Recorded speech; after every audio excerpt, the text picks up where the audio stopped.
Pemirsa, kami ajak Anda untuk menyimak keterangan pers Tim Pemenangan Nasional Ganjar Mahfud MD terkait netralitas dalam Pilpres 2024.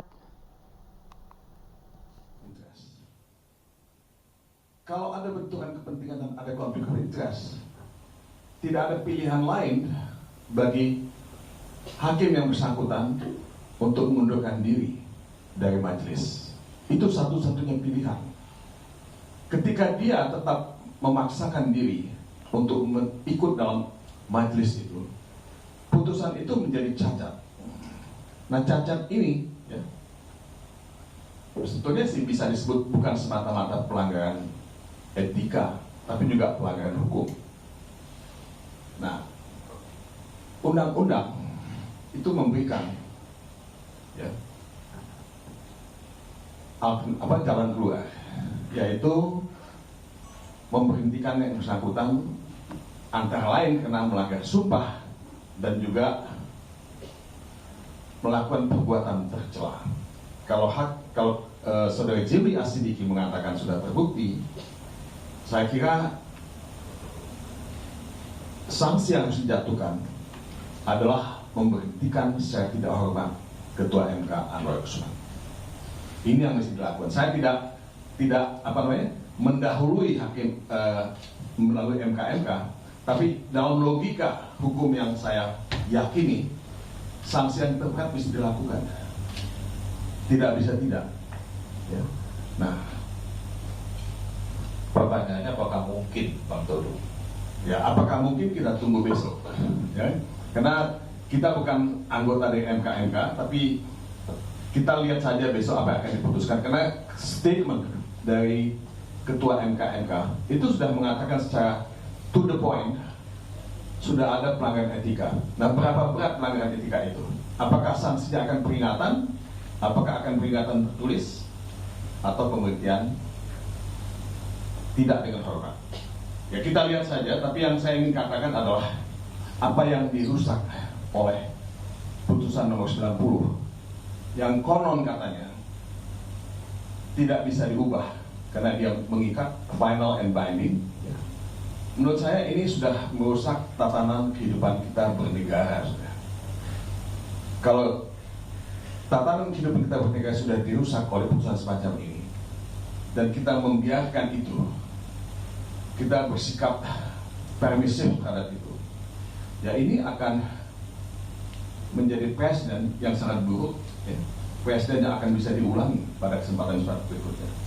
Nah, saya dalam hati saya sebetulnya melihat banyak sekali, ya, bukan saja soal konflik of interest, tapi kalau melihat pasal 60 Undang-Undang MK, sebetulnya perkara nomor 90 ini tidak layak untuk diterima karena dia sudah menguji kembali pasal yang sudah diuji sebelumnya. Ini kalau kita melihat pasal 90. Nah, jadi saudara-saudara, kita tunggu saja putusan dari MK besok. Yang saya ingin katakan adalah kita ini kan menjalankan amanat reformasi. MK ini adalah anak kandung reformasi tahun 1998. Nah, kita kembali setback ya, ke sebelum tahun 1998. Buat saya, MK sebagai guardian of the Constitution, penjaga konstitusi, itu tetap kita butuhkan kalau kita ingin merawat negara hukum, ingin merawat demokrasi, ingin menjamin hak asasi manusia, ya, dan ingin menjamin kesejahteraan, ya, hak-hak dari masyarakat kita secara keseluruhan. Pada bagian mana, Bang, yang kira-kira paling membuat setback dan paling mengecewakan? Kalau dulu kita tidak pernah dihadapkan pada konflik of interest. Ya. Nah, saya tidak ingin bicara teknis misalnya, soal legal standing misalnya. Kita bisa persoalkan karena perkara yang konon nomor 90 ini awalnya katanya tidak ditandatangani dan sudah pernah dicabut juga. Ya.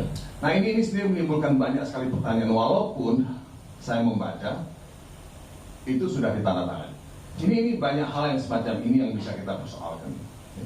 Kemudian ya, ketidakterbukaan Ketua MK untuk mengakui bahwa dia punya benturan kepentingan.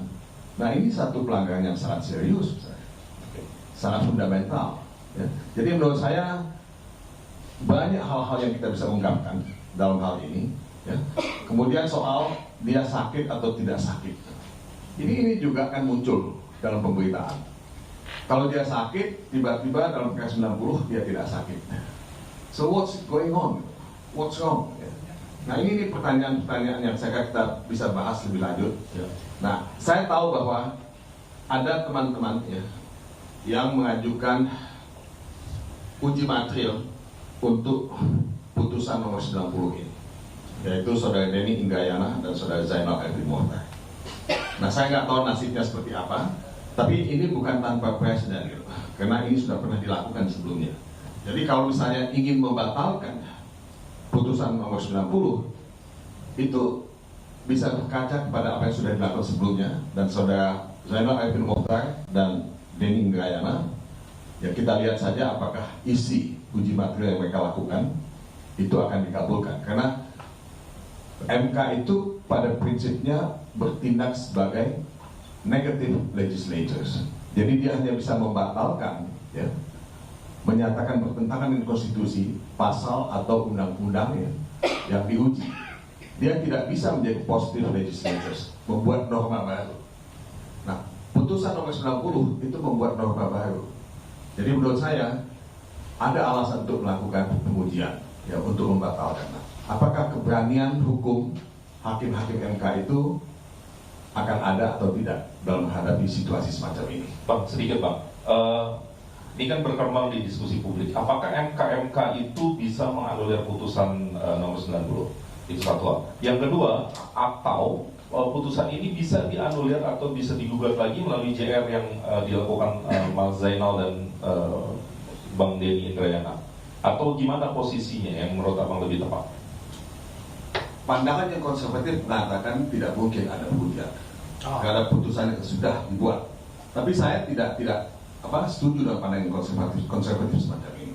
Seharusnya dibuka peluang ketika secara telanjang, secara kasat mata, dan ada putusan MK yang menyatakan ada pelanggaran etika di sana. Menurut saya itu menjadi pintu masuk untuk bisa memberikan justifikasi terhadap pengujian yang dilakukan oleh saudara Denny Indrayana dan Zainal Arifin Mohtar. Terima kasih Pak. Mungkin saya berhenti di sini ya. Oke Pak. Terima kasih. Mas Arif dulu, Bro Iman dulu. Mas Iman, silakan. Tolong itu Mas. Mas. MK boleh, soal keterlibatan aparat juga boleh. Kalau ada catatan. Kalau di X tadi